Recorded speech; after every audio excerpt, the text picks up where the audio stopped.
कुछ क्वेश्चन ऐसे होते हैं जो एग्ज़ाम में आपको अपसेट कर सकते हैं, और जबकि वो बहुत सरल होते हैं, लेकिन हम लोग बहुत परेशानी में उनको देखकर पड़ जाते हैं। तो 10th साइंस और 12th फिजिक्स में भी ये बहुत काम आएगा।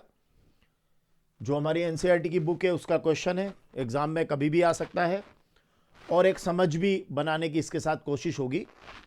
तो क्वेश्चन ये है जो आपकी बुक में प्रश्न के अंदर, मतलब आपकी क्वेश्चन में लिखा है आपकी बुक के अंदर एनसीईआरटी में, कि समतल दर्पण द्वारा उत्पन्न आवर्धन +1 है, इसका क्या अभिप्राय है। मतलब समतल दर्पण है और वो +1 का आवर्धन रखता है, तो इस बात का क्या मतलब है। अभी देखिए कि जो समतल दर्पण है उसके बारे में तो आप जो बातें जानते हैं, अगर आप वो भी लिख देते हैं तो भी मेरे ख्याल से इसका उत्तर बन जाता है। लेकिन अगर इसके उत्तर को सही तरीके से अगर आप लिखना चाहते हैं, देखिए मैं दोनों तरीके बताऊंगा आपको। जैसे अगर आप कहते हैं कि आवर्धन, तो जो आवर्धन शब्द है उसको अगर आप ध्यान से देखें तो वो है प्रतिबिंब की ऊंचाई और वस्तु की ऊंचाई का अनुपात। तो प्रतिबिंब की ऊंचाई और वस्तु की ऊंचाई, जिसको आप बिंब भी कहते हैं, है ना, वस्तु की ऊंचाई। मतलब जो मैग्निफिकेशन है वो है कि जो इमेज आपकी बनी है उसकी हाइट कितनी है और ऑब्जेक्ट की हाइट कितनी है। अगर अपन देखें तो ये आप देखेंगे कि वो कह रहे हैं कि आवर्धन +1 है। देखिए ये आवर्धन का फार्मूला भी हो गया। अगर आपसे कोई पूछे कि आवर्धन का फार्मूला बताइए मैग्निफिकेशन का, तो ये हो गया। अब उसने कहा आवर्धन +1 है, तो मतलब इस जगह आपको +1 लिखना है, तो ये आपने यहाँ +1 लिखा। देखिए आप, अब +1 लिखा और ये हो गया प्रतिबिंब की ऊंचाई। इसको मैंने ऐसा कैसा लिख दिया है ना, प्रतिबिंब की ऊंचाई और वस्तु की ऊंचाई। एग्जाम में ऐसा कर सकते हैं आप। अब अगर आप इसका क्रॉस गुणा करें यहाँ पे इधर, तो आप एक चीज देखते हैं कि जो वस्तु की ऊंचाई है ना, वस्तु की ऊंचाई में 1 का गुणा तो वस्तु की ऊंचाई शब्द आ जाएगा। तो वस्तु की ऊंचाई बराबर हो जाएगा प्रतिबिंब की ऊंचाई। तो इससे यह निष्कर्ष निकला कि जो समतल दर्पण है उसमें वस्तु और प्रतिबिंब की ऊंचाइयां आपस में क्या होती हैं, बराबर होती हैं। ठीक है, तो ये एक बहुत महत्वपूर्ण कंक्लूजन आप यहां से देंगे। उसके बाद आपको जो आता है समतल दर्पण में कि वो उसमें वस्तु की ऊंचाई प्रतिबिंब की ऊंचाई बराबर होती है, फिर उसमें कंक्लूजन है कि प्रतिबिंब जो है वो कैसा बनता है, प्रतिबिंब बनता है सीधा आभासी, है ना, ऊंचाई तो बराबर हो ही गई।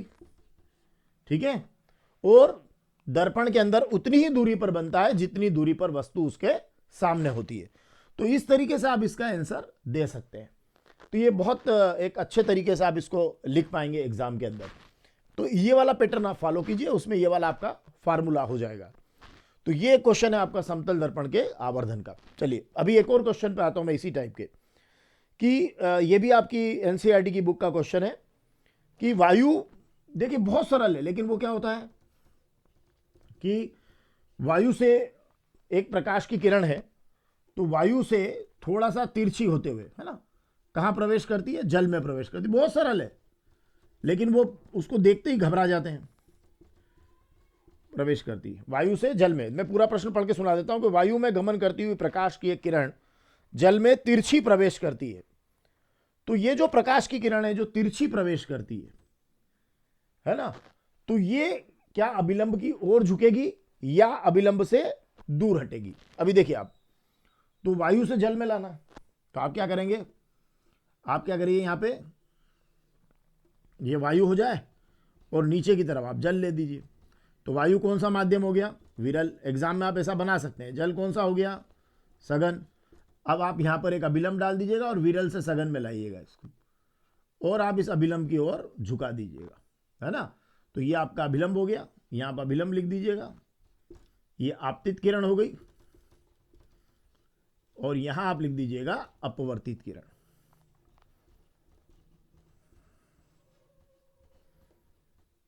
ठीक, तो ये आपका देखिए आप कि वायु से जल में जब प्रवेश करेगी तो वो क्या होगा, वो अभिलंब की ओर झुक जाएगी। मतलब ये वाला एंगल आपका बड़ा है थोड़ा सा आई, और ये आर आपका छोटा है। तो जवाब इसका है कि अभिलंब की ओर झुकेगी। अगर आपसे चित्र नहीं बन रहा है तो आप ये देखिए अभिलंब की ओर झुकेगी, आप ऐसा जवाब लिखिए। हालांकि ये अपवर्तन का चित्र है, आना चाहिए सबको, तो आपको 2 in 1 दो जगह काम आ जाएगा। तो ये अभिलंब की ओर झुकेगी, एक जवाब हो गया। ठीक है, और अलग अलग माध्यमों में प्रकाश का वेग क्या है, अलग अलग है। ठीक है, तो ये भी आप भिन्न माध्यमों में प्रकाश का वेग भिन्न होने से, प्रकाश का वेग भिन्न होने से,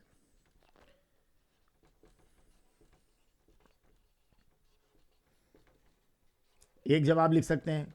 या आप ये भी लिख सकते हैं कि इनका अपवर्तनांक भिन्न होने से। अब अपवर्तनांक मतलब उसका ऑप्टिकल डेंसिटी या प्रकाशिक घनत्व अलग होने से। तो यहां भी लिख सकते हैं, अगर आपको लगता है कि भिन्न भिन्न माध्यमों में प्रकाश का वेग भिन्न भिन्न होने से, मतलब इसका क्या है, इनडायरेक्टली आप लिख रहे हैं अपवर्तनांक भिन्न होने से। तो ये आप इसका रीजन दे देंगे, ये कारण बन गया आपका। और ये किधर झुकेगी, ये आपने यहां बता दिया कि अभिलंब की ओर झुकेगी। तो इस तरह के अगर एग्जाम में क्वेश्चन आ जाते तो ये बहुत सिंपल है, ये आपने कर रखा है पहले से। तो जो आपके पास में पुराना ज्ञान है उसी का आपको उपयोग करना है।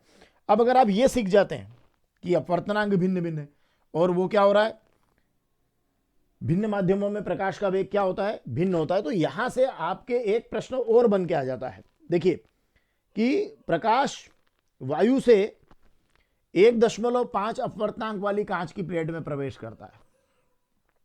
देखिए वायु से प्रकाश प्रवेश कर रहा है कांच की प्लेट में, ध्यान से देखिएगा इस प्रश्न को, कांच की प्लेट में प्रवेश कर रहा है ना। और कांच की प्लेट का अपवर्तनांक कितना है, उसका म्यू 1.5 है। अब उसने आगे आपको दिया है कि निर्वात में प्रकाश की चाल, मतलब निर्वात में प्रकाश की चाल मतलब सी, ये दिया 3 × 10⁸ मीटर प्रति सेकंड। और वो कह रहा है कि कांच में प्रकाश की चाल ज्ञात करो। मतलब आपको कांच में प्रकाश की चाल ज्ञात करना है, तो कांच में प्रकाश की चाल मतलब वीजी निकालना है।